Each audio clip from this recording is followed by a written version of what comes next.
penjunanku, pelitaku yang kekasih. Selamat malam. Sebelum kita mendengarkan dan merenungkan firman Tuhan, mari bersama-sama kita memohon pimpinan Tuhan dalam doa. Bapa yang Maha Besar dan Maha Mulia, terima kasih Bapa. Kami sungguh boleh bersyukur sepanjang hari ini Bapa menyertai dan memberkati kami. Sehingga kami boleh melakukan apa yang menjadi tugas dan tanggung jawab kami. Dan malam hari ini sebelum beristirahat, kembali kami diberikan kesempatan untuk mendengar dan belajar daripada kebenaran firman-Mu Bapa. Bapa berbicaralah, bukalah hati kami, berikanlah kami hikmat dan pengertian, agar kami memahami apa yang ingin Bapa sampaikan bagi kami.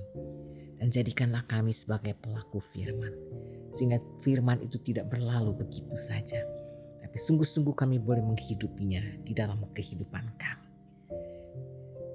Berbicaralah Bapa, kami siap untuk mendengar. Di dalam nama Tuhan Yesus kami berdoa. Amin.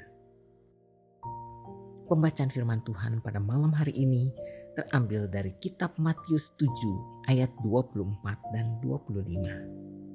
Setiap orang yang mendengar perkataanku ini dan melakukannya, ia sama dengan orang yang bijaksana yang mendirikan rumahnya di atas batu. Kemudian turunlah hujan dan datanglah banjir. Lalu angin melanda rumah itu, tetapi rumah itu tidak rubuh sebab didirikan di atas batu. Judul renungan bagi kita saat ini adalah kehidupan iman yang kokoh.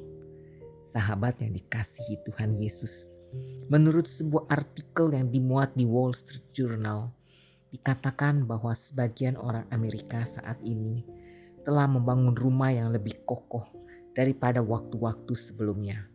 Badai, banjir, dan tornado telah menyebabkan kerusakan harta benda yang bernilai jutaan dolar di seluruh negara.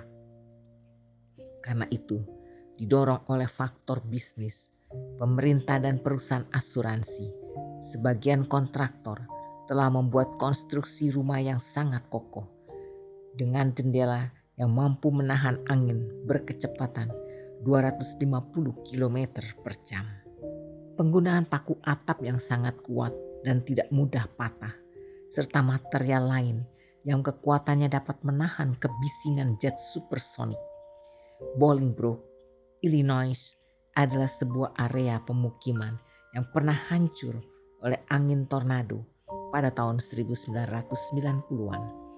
Kemudian, sebuah perusahaan konstruksi membangun rumah-rumah yang kokoh di daerah tersebut dengan harapan bahwa kejadian yang sama tidak akan terulang kembali. Ketika Tuhan Yesus Kristus mengajar kepada orang banyak di bukit, Dia mengajarkan pentingnya menjadikan firman Tuhan sebagai fondasi kehidupan. Ketika seseorang mendasari hidupnya di atas fondasi firman, maka masalah atau tantangan sebesar apapun tidak akan merobohkan orang tersebut.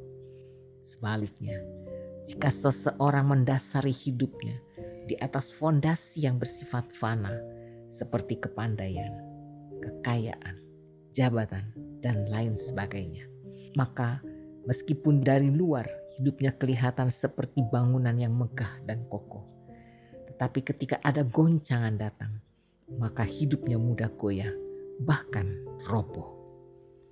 Sahabatku, kehidupan iman yang kokoh dibentuk dari ketaatan kita, membaca firman dan melakukan firman Tuhan. Satu ketaatan kita melakukan kehendak Tuhan, seperti satu buah batu yang membangun fondasi hidup kita menjadi kokoh di dalam Tuhan. Ketaatan demi ketaatan yang kita lakukan terhadap kehendak Tuhan dan memperkokoh fondasi iman kita, sehingga hidup kita menjadi semakin kuat, mantap, dan tak tergoyahkan. Mari kita bersatu di dalam doa. Bapa di surga, ajarlah kami untuk setia membangun kehidupan iman kami di atas firman-Mu.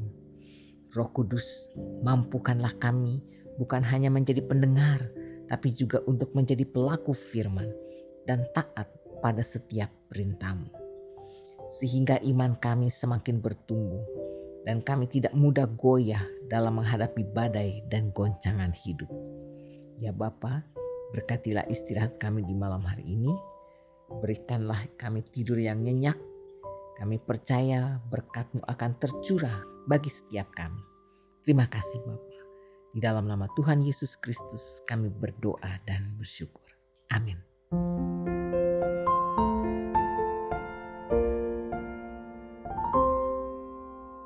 Firman-Mu pelita bagi kakiku dan sebagai sulur pada jalanku.